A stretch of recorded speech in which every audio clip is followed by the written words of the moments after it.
ദൈവത്തിന് സ്തുതി. പ്രിയമുള്ളവരെ, നിങ്ങൾ കേൾക്കുന്നത് നമ്മുടെ ദിവ്യനാഥ വൈദികരോട് സംസാരിക്കുന്നു എന്ന മരിയൻ സന്ദേശ ഗ്രന്ഥത്തിൻ്റെ വായനയാണ്. ഇന്ന് ദിവസം 71. ഈ സന്ദേശങ്ങൾ പരിശുദ്ധ അമ്മ ഫാദർ സ്റ്റെഫാനോ ഗോപി എന്ന വൈദികന് നൽകിയവയാണ്. അന്ത്യകാലഘട്ടത്തിലേക്ക് നമ്മെ ഒരുക്കുന്നതിനായി അമ്മ നൽകിയ ഈ സന്ദേശങ്ങൾ വൈദികർക്കെന്നതുപോലെ തന്നെ മറ്റെല്ലാവർക്കും ബാധകമാണ്.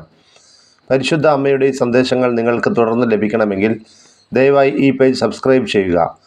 അമ്മയുടെ ഈ സന്ദേശങ്ങളെ ഷെയർ ചെയ്ത് നമുക്കും സുവിശേഷവൽക്കരണ ദൗത്യത്തിൽ പങ്കാളികളാകാം. നിങ്ങളുടെ നിർദ്ദേശങ്ങളും വിലയേറിയ അഭിപ്രായങ്ങളും ദയവായി കമൻറ്റ് ചെയ്യുക. ഞാൻ നിങ്ങൾക്ക് വേണ്ടി പ്രാർത്ഥിക്കുന്നു. നമുക്ക് വായനയിലേക്ക് പ്രവേശിക്കാം. ഡിസംബർ 24, 1983, 279 അവൻ്റെ പുതിയ ജനനം. പ്രിയപുത്രന്മാരെ, എൻ്റെ വിമല ഹൃദയമാകുന്ന ആരാമത്തിൽ ഈ രാത്രിയുടെ സുന്ദരവും വിലയേറിയതുമായ മണിക്കൂറുകൾ ചിലവഴിക്കുക. എന്നോടും എൻ്റെ ഭർത്താവ് ജോസഫിനോടും കൂടെ ഈ രാത്രി പ്രാർത്ഥനയിലും നിശബ്ദതയിലും സസന്തോഷം കഴിച്ചു കൂട്ടുക. നിങ്ങളുടെ സ്വർഗീയ മാതാവ് തൻ്റെ ദിവ്യ ശിശുവിനെ നിങ്ങൾക്ക് തരുവാൻ സന്നദ്ധയായപ്പോൾ അവൾക്ക് അനുഭവപ്പെട്ട ഹർഷോന്മാദത്തിൻ്റെയും അനിർവചനീയമായ സന്തോഷത്തിൻ്റെയും നിമിഷങ്ങളിൽ നിങ്ങളും പങ്കുചേരുക. പ്രാർത്ഥന എന്നെ ഒരു മേലങ്കി പോലെ ആവരണം ചെയ്തു. മൗനം എൻ്റെ ജീവിതത്തെ ശക്തമായി അധീനപ്പെടുത്തി. അവൻ്റെ ജനനത്തിന് ചിരകാലമായി പ്രതീക്ഷിച്ചിരുന്ന സമയം ആഗതമായി. തന്മൂലം ഞങ്ങൾ ചെയ്ത ദീർഘമായ യാത്രയുടെ ക്ഷീണം ഞാൻ ഓർക്കുകയോ ഭവനവാതിലുകൾ ഞങ്ങൾക്ക് തുറക്കാതിരുന്നതിനുള്ള നിരുന്മേഷം എനിക്ക് അനുഭവപ്പെടുകയോ ചെയ്തില്ല. ഞാൻ ആ ഗുഹയുടെ നിശബ്ദമായ ഏകാന്തതയിൽ ആകർഷിക്കപ്പെട്ടു. അതിൻ്റെ ഭീകരതയോ അവശ്യ സാധനങ്ങളുടെ അഭാവമോ നിമിത്തം ഞാൻ അസ്വസ്ഥയായില്ല. അപ്പോൾ പെട്ടെന്ന് പറുദീസ എൻ്റെ ഇല്ലായ്മയിലേക്ക് ഇറങ്ങി വന്ന് നമ്രമുഖിയായി നിന്നു. ഞാൻ സ്വർഗീയ പിതാവുമായി സ്നേഹത്തിൻ്റെയും ജീവൻ്റെയും ആനന്ദ നിർവൃതിയിലേക്ക് പ്രവേശിച്ചു. അപ്പോഴും ഞാൻ ഭൂമിയിൽ തന്നെയാണെന്നുള്ള ബോധം ഉണ്ടായപ്പോൾ അത്ഭുതകരമായി എൻ്റെ പുത്രനായി തീർന്ന എൻ്റെ ദൈവം എൻ്റെ കൈകളിലിരുന്നു. എൻ്റെ ഏറ്റവും വിരക്ത ഭർത്താവായ ജോസഫിൻ്റെ ക്രിയാത്മകമായ നിശബ്ദതയിൽ പുനർജീവിക്കുക, ദീർഘമായ യാത്രയിൽ ഞങ്ങളെ നയിച്ചതുമൂലം ഉണ്ടായ അദ്ദേഹത്തിൻ്റെ ക്ഷീണം, ഒരു വീട് അന്വേഷിച്ച് കണ്ടുപിടിക്കാൻ അദ്ദേഹം പ്രദർശിപ്പിച്ച താല്പര്യം, ഞങ്ങളുടെ നേരെ കതകുകൾ അടയ്ക്കപ്പെട്ട ഓരോ പ്രാവശ്യവും അദ്ദേഹം കാണിച്ച ക്ഷമ, അപകടരഹിതവും സുരക്ഷിതവുമായ ഒരു സ്ഥലത്തേക്ക് ഞങ്ങളെ നയിക്കുമ്പോൾ അദ്ദേഹത്തിനുണ്ടായ വിശ്വാസം, ദയനീയ സ്ഥിതിയിലായിരുന്ന ആ ഗുഹ വാസയോഗ്യമായ ഒരു സ്ഥലമാക്കി മാറ്റിയ അദ്ദേഹത്തിൻ്റെ പ്രയത്നം, ഈ വിശുദ്ധ രാത്രിയിൽ എന്നിൽ നിന്ന് ഇപ്പോൾ ജാതനായ തൻ്റെ ദൈവത്തെ ചുംബിക്കുന്നതിനും ആരാധിക്കുന്നതിനും കുനിഞ്ഞപ്പോൾ അദ്ദേഹത്തിന് അനുഭവപ്പെട്ട അനിർവചനീയമായ ആനന്ദം, ഇവയിൽ നിങ്ങളും പുനർജീവിക്കുക. ഈ രാത്രിയുടെ അന്ധകാരത്തിൽ ഇടയന്മാർക്ക് പ്രത്യക്ഷമായ പ്രകാശം നിങ്ങൾക്ക് ലഭിക്കട്ടെ. അതുപോലെ മാലാഖമാരുടെ ഗാനങ്ങളും സദ്വാർത്തയുടെ ശ്രവണമാത്രയിലുണ്ടായ ആനന്ദവും നിങ്ങൾക്ക് ലഭിക്കട്ടെ. ഇതാ സകല മനുഷ്യർക്കും വേണ്ടിയുള്ള മഹത്തായ സന്തോഷത്തിൻ്റെ വാർത്ത ഞാൻ നിങ്ങളെ അറിയിക്കുന്നു. നിങ്ങൾക്കായി ഒരു രക്ഷകൻ, കർത്താവായ ക്രിസ്തു ഇന്ന് ജനിച്ചിരിക്കുന്നു. രാത്രിയുടെ കൂരിരുട്ടാണ് ഈ ദിവസം ലോകത്തിൻ്റെ മേൽ അധികമായിരിക്കുന്നത്. രക്തച്ചൊരിച്ചിൽ വരെ എത്തിയ സഹനം അനുഭവിക്കുവാൻ തിരുസഭ ആഹ്വാനം ചെയ്യപ്പെട്ടു. തത്സമയം മഹിമപ്രതാപത്തോടെ തിരിച്ചെഴുന്നള്ളുന്ന യേശുവിനെതിരെ മനുഷ്യരുടെയും ജനതതികളുടെയും വാതിലുകൾ അടച്ചു കളയുന്നു. നിങ്ങളാകട്ടെ നിങ്ങളുടെ സ്വർഗീയ മാതാവിനെയും അവളുടെ ഭർത്താവായ ജോസഫിനെയും ആട്ടിടയന്മാരെയും അനുകരിക്കുക. സ്വർഗത്തിൽ നിന്ന് ക്ഷണം ലഭിച്ച മാത്രയിൽ എഴുന്നേറ്റവരാണല്ലോ ആട്ടിടയന്മാർ. പ്രാർത്ഥിക്കുക, നിശബ്ദരായിരിക്കുക. അപ്പോൾ ദൈവത്തിൻ്റെ സ്വരം നിങ്ങൾക്കും കേൾക്കാനും ഇന്ന് അവിടുന്ന് അയച്ചു തരുന്ന വലിയ സഹനങ്ങൾ തിരിച്ചറിയുവാനും നിങ്ങൾക്കും കഴിയും. നിങ്ങളുടെ വ്യക്തിഗതമായ സഹകരണത്താൽ അവിടുത്തെ കരുണ നിറഞ്ഞ സംവിധാനം നിങ്ങൾ പുരോഗമിപ്പിക്കുകയും ചെയ്യും.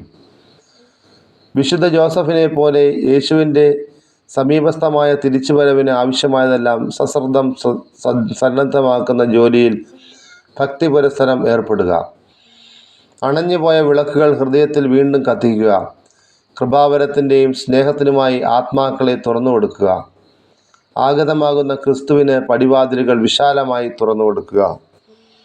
നിഷ്കപടരും ശിശുതുല്യരുമായ ആട്ടിടയന്മാർ ചെയ്തതുപോലെ സ്വർഗത്തിൽ നിന്ന് നിങ്ങൾക്കായി നൽകപ്പെടുന്ന പൂർവാധികം ശബ്ദായമാനമായ സ്വരങ്ങൾക്കെതിരെ നിങ്ങൾ ചെവികൾ അടച്ചു കളയാതിരിക്കുക. ഈ നിരവധി സ്വരങ്ങളുടെ ഇടയിൽ നിങ്ങളുടെ സ്വർഗീയ മാതാവിൻ്റെ സ്വരം തിരിച്ചറിയുകയും അതനുസരിച്ച് പ്രവർത്തിക്കുകയും ചെയ്യുക. അവൾ തൻ്റെ പ്രവാചക മുന്നറിയിപ്പ് പല വിധത്തിൽ വലിയ അടയാളത്തോടുകൂടി ആവർത്തിക്കുന്നു. യേശുവിൻ്റെ മഹിമയോട് കൂടിയ തിരിച്ചുവരവിന് നിങ്ങളെ തന്നെ ഒരുക്കുവിൻ. അവൻ്റെ രണ്ടാമത്തെ ജനനം വളരെ അടുത്തിരിക്കുന്നു. ഈ ദ്വിതീയാഗമനത്തിൻ്റെ നിർണായകമായ മണിക്കൂറുകൾ എന്നോടുകൂടെ ജീവിക്കുക. വിശ്വാസത്തിലും പ്രാർത്ഥനയിലും സ്വീകാര്യവും പ്രബുദ്ധവുമായ സഹനത്തിലും കർത്താവിൻ്റെ ആ മഹാദിനം അടുത്തിരിക്കുന്നു എന്ന പ്രതീക്ഷയിലും എന്നോടുകൂടെ ജീവിക്കുക. ഡിസംബർ 31, 1983 280 നിങ്ങളുടെ രക്ഷകനിലേക്ക് മടങ്ങി വരിക. വർഷത്തിൻ്റെ അവസാന മണിക്കൂറുകൾ നിശബ്ദതയിലും ഏകാഗ്രതയിലും പ്രാർത്ഥനയിലും ചെലവഴിക്കുക. പ്രിയ സുഹൃതരെ, ഞാൻ നിങ്ങളുടെ സ്വർഗീയ മാതാവത്രേ. എൻ്റെ വിമല ഹൃദയത്തിൻ്റെ വിജയസമയം ത്വരിതപ്പെടുത്തുന്നതിന് ഞാൻ സ്നേഹത്തിൻ്റെ വലിയൊരു സംവിധാനത്തിന് രൂപം കൊടുത്തിരിക്കുകയാണ്. ലോകത്തിന് എൻ്റെ മാതൃസാന്നിധ്യം ഇത്രത്തോളം ആവശ്യമായിരുന്ന സമയം ഇപ്പോഴത്തെ പോലെ മുൻപൊരിക്കലും ഉണ്ടായിട്ടില്ല. വിദ്വേഷത്തിൻ്റെയും മർക്കടമുഷ്ടിയോട് കൂടിയ ദൈവതിരസ്കരണത്തിൻ്റെയും അസന്മാർഗികതയുടെയും പാതയിലൂടെ ലോകം യാത്ര ചെയ്യുന്നു.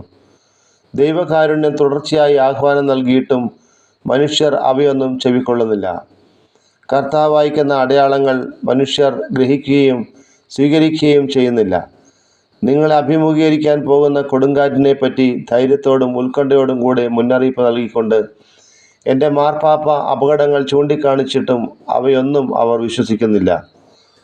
ലോകത്തിൻ്റെ എല്ലാ ഭാഗത്തു നിന്നും ഞാൻ തിരഞ്ഞെടുക്കുന്ന നിഷ്കളങ്കരായ കൊച്ചാത്മാക്കളിലൂടെ ഞാൻ നൽകുന്ന സന്ദേശങ്ങളെ അവർ കാര്യമായി പരിഗണിക്കുന്നില്ല.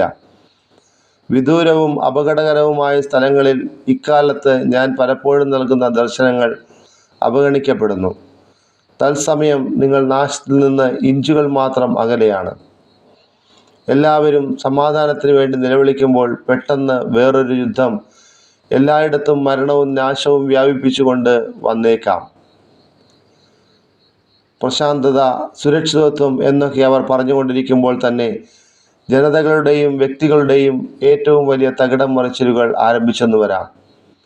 ലോകത്തിൻ്റെ തെരുവീഥികളിൽ എത്രമാത്രം രക്തം ഒഴുകുന്നതായി ഞാൻ കാണുന്നു. അഗ്നി, ക്ഷാമം, ഭയങ്കര നാശം എന്നിവ നിമിത്തമുള്ള കഷ്ടതകളാൽ എൻ്റെ എത്രയെത്ര പാവപ്പെട്ട മക്കൾ കരയുന്നതായി ഞാൻ കാണുന്നു. കർത്താവ് ഈ തലമുറയുടെ പടിവാതിൽക്കൽ നിൽക്കുകയാണ്. തൻ്റെ രക്ഷാകർമ്മത്തിൻ്റെ വിശുദ്ധ വത്സരത്തിൽ സ്നേഹത്തോടുകൂടെ നിർബന്ധപൂർവം എല്ലാവരുടെയും ഹൃദയത്തിൽ മുട്ടുന്നു. നിങ്ങളെ രക്ഷിക്കുന്നതിനും സമാധാനത്തിലേക്ക് നയിക്കുന്നതിനും ആഗ്രഹിക്കുന്ന ദൈവത്തിൻ്റെ പക്കലേക്ക് തിരിച്ചു വരുവിൻ. നിങ്ങളുടെ രക്ഷകനിലേക്ക് പിന്തിരിയുക. ആഗതനാകുന്ന ക്രിസ്തുവിന് നിങ്ങളുടെ ഹൃദയങ്ങൾ തുറന്നു കൊടുക്കുക. നിങ്ങൾ ജീവിക്കുന്ന സമയം അടിയന്തര സ്വഭാവമുള്ളതത്രേ. ഇക്കാരണത്താൽ ഞാൻ നിങ്ങളോട് ആവശ്യപ്പെടുന്നു, മുട്ടിന്മേൽ നിന്നുകൊണ്ട് പ്രത്യാശാഭരിതവും നിരന്തരവുമായ പ്രാർത്ഥനയിൽ വർഷത്തിൻ്റെ അവസാന മണിക്കൂറുകൾ ചെലവഴിക്കുക. നിങ്ങളുടെ സ്വർഗീയ മാതാവിൻ്റെ ശക്തമായ യാചനകളോട് നിങ്ങളുടെ സ്വരങ്ങളും ചേർക്കുക. ദൈവകാരുണ്യത്തിൻ്റെ മഹാത്ഭുതം എല്ലാവർക്കും വേണ്ടി പ്രവർത്തിക്കുവാൻ അവൾ അഭ്യർത്ഥിക്കുകയാണ്. 1984 സകലരുടെയും പ്രതിഷ്ഠ ഞാൻ ആവശ്യപ്പെടുന്നു. ജനുവരി 1, 1984 ദൈവമാതൃത്വ തിരുനാൾ 281 ധൈര്യമായിരിക്കുക. ഈ വർഷം എൻ്റെ ദൈവമാതൃത്വത്തിൻ്റെ വെളിച്ചത്തിൽ ആരംഭിക്കുക. പ്രിയപുത്രന്മാരെ, ഈ തിരുനാൾ നിങ്ങൾക്കെല്ലാം വിശ്വാസത്തിൻ്റെയും പ്രതീക്ഷയുടെയും അടയാളമായിരിക്കണം. ധൈര്യമായിരിക്കുക, ഞാൻ പ്രസാദവരത്തിൻ്റെയും ദയയുടെയും മാതാവാണ്. പുതുവർഷം ചക്രവാളത്തെ നിബിഡമാക്കുന്ന ഭീതിജനകമായ മേഘങ്ങളുടെ മധ്യേ ആരംഭിക്കുകയാണെങ്കിൽ മനുഷ്യവർഗത്തിൻ്റെ ദൈവത്തിലെങ്കിലേക്ക് തിരിച്ചു പോകുന്നതിനുള്ള മാർഗം കണ്ടുപിടിക്കാൻ സാധിച്ചിരുന്നില്ലെങ്കിൽ ലോകത്തിൽ തിന്മയുടെയും മരണത്തിൻ്റെയും വിഘടിത ശക്തികൾ വർദ്ധിച്ചു വരികയെന്നെങ്കിൽ നിങ്ങളുടെ ദിവസങ്ങൾ അരക്ഷിതാവസ്ഥയുടെയും ഭയത്തിൻ്റെയും സൂചനകൾ നൽകുന്നെങ്കിൽ ദൈവകരുണയുടെ അമ്മയായ എൻ്റെ പക്കലേക്ക് നിങ്ങൾ നോക്കുക. ഒരമ്മയോട് തൻ്റെ മക്കൾക്കുള്ള സ്നേഹവായ്പോടുകൂടെ ഏറ്റവും ദരിദ്രാവസ്ഥയിലായിരിക്കുന്നവരും വേദനിക്കുന്നവരും വലിയ ആപത്തിനെ അഭിമുഖീകരിക്കാൻ പോകുന്നവരുമായ ഈ തലമുറയിലേക്ക് ഞാൻ കുനിയുന്നു. എൻ്റെ വിമലമായ കൈകൾ കൊണ്ട് മനുഷ്യരുടെ എല്ലാ സഹനങ്ങളും അപരിമേയമായ കഷ്ടപ്പാടുകളും ഞാൻ ശേഖരിക്കുന്നു. അവയെല്ലാം എൻ്റെ പുത്രൻ യേശുവിൻ്റെ ഹൃദയത്തിന് ഞാൻ സമർപ്പിക്കുന്നു. തൽഫലമായി അവൻ തൻ്റെ കരുണാർദ്രമായ സ്നേഹത്തിൻ്റെ നദി ലോകത്തിന്മേൽ പ്രവഹിപ്പിക്കും. ധൈര്യമായിരിക്കുക, എന്തെന്നാൽ യേശു തൻ്റെ ദിവ്യമായ ആർദ്രതയോടുകൂടെ നിങ്ങളെ സ്നേഹിക്കുന്നു. നിങ്ങളുടെ സ്വർഗീയ പിതാവ് നിങ്ങളുടെ പ്രയാസങ്ങളിലും ആപത്തുകളിലും നിങ്ങളെ സഹായിക്കുന്നതിന് സദാസമയവും നിങ്ങളോടുകൂടിയുണ്ട്. ധൈര്യമായിരിക്കുക, ഞാൻ നിങ്ങളുടെ രക്ഷകൻ്റെയും വീണ്ടെടുപ്പിൻ്റെയും അമ്മയാണ്. യേശു കുരിശിന്മേൽ സഹിച്ചുകൊണ്ടും മരിച്ചുകൊണ്ടും നിങ്ങളെ എന്നേക്കുമായി വീണ്ടെടുത്തു. അവൻ്റെ ബലിക്ക് സമയാതീതവും അനന്തവുമായ മൂല്യമുണ്ട്.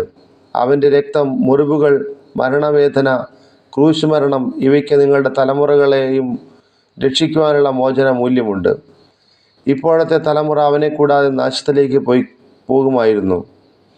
അർപ്പിക്കപ്പെടുന്ന ഓരോ ദിവ്യപൂജയിലും അവൻ്റെ ബലി രഹസ്യാത്മകമായി പൂർത്തീകരിക്കപ്പെടുകയാണ്. പൊതുവായി ആവർത്തിച്ച് നടത്തുന്ന ദൈവനിഷേധത്തിന് ഇപ്പോഴുള്ള പ്രത്യുത്തരം പാപപരിഹാരത്തിന് അളവില്ലാത്ത കഴിവുള്ള അവൻ്റെ ആവർത്തിച്ചുള്ള ഈ പ്രാർത്ഥനയാണ്: പിതാവേ, അവർക്ക് മാപ്പ് നൽകണമേ, എന്തെന്നാൽ തങ്ങൾ പറയുന്നതോ ചെയ്യുന്നതോ എന്താണെന്ന് അവർക്കറിഞ്ഞുകൂടാ. പാപവും തിന്മയും കരകവിഞ്ഞൊഴുകുകയാണെങ്കിലും ലോകത്തിൻ്റെ പാപങ്ങൾ നീക്കിക്കളയുന്ന ദൈവകുഞ്ഞാടിൻ്റെ നിഷ്കളങ്കമായ രക്തം ഇന്ന് ദൈവനീതിക്ക് വീണ്ടും അർപ്പിക്കപ്പെടുന്നുണ്ട്. യുദ്ധത്തിൻ്റെയും നാശത്തിൻ്റെയും ഭീതിയിലുള്ള സുനിശ്ചിതമായ ഉത്തരം ദിവ്യകാരുണ്യസ്ഥനായ യേശുവാണ്. ജീവനായ പാപത്തെയും മരണത്തെയും എന്നേക്കുമായി കീഴടക്കിയ യേശു ഈ പുതുവർഷത്തിൻ്റെ ആരംഭത്തിൽ നിങ്ങളുടെ രക്ഷകനായ യേശുവിനെയും നിങ്ങളുടെ സ്വർഗസ്ഥനായ മാതാവിനെയും നോക്കുക. അവർ നിങ്ങളെ സമാശ്വസിപ്പിക്കുകയും നിങ്ങളുടെ രക്ഷയുടെ അത്ഭുതകരമായ സംവിധാനത്തിൻ്റെ ഉള്ളിൽ ചൂഴ്ന്നിറങ്ങുന്നതിന് നിങ്ങളെ നയിക്കുകയും ചെയ്യുന്നു. ധൈര്യമായിരിക്കുക, ഞാൻ അമ്മയും സമാധാനത്തിൻ്റെ രാജ്ഞിയുമാണ്. എന്നിലൂടെ സമാധാനം നിങ്ങൾ കരഗതമാക്കും. എൻ്റെ സ്വരം ശ്രവിക്കുക. നിങ്ങളെ വിധേയത്വത്തോടുകൂടി നയിക്കുന്നതിന് എന്നെ അനുവദിക്കുക. നിങ്ങളെ പ്രതീക്ഷിച്ച് നിൽക്കുന്ന മഹാപരീക്ഷണങ്ങൾക്ക് തൊട്ടു മുൻപ് ഇപ്പോൾ വേറൊരു യുദ്ധഭൂമിയിൽ ഭീതിയിൽ കഴിഞ്ഞുകൂടുന്ന എല്ലാവരും മനസ്സിലാക്കുക. ഇന്ന് പലവിധത്തിലും വലിയ അത്ഭുതങ്ങളാലും സ്ഥിരീകരിക്കപ്പെട്ട നിങ്ങളുടെ ഇടയിലുള്ള എൻ്റെ സാന്നിധ്യം വലിയ കഷ്ടതകൾക്ക് ഒടുവിൽ എൻ്റെ വിമല ഹൃദയം മാത്രം എങ്ങനെ വിജയിക്കുന്നു എന്നതിൻ്റെ അടയാളമാകുന്നു. സ്നേഹത്തിൻ്റെയും സമാധാനത്തിൻ്റെയും വിജയം ലോകം മുഴുവനും സ്ഥാപിതമാകും.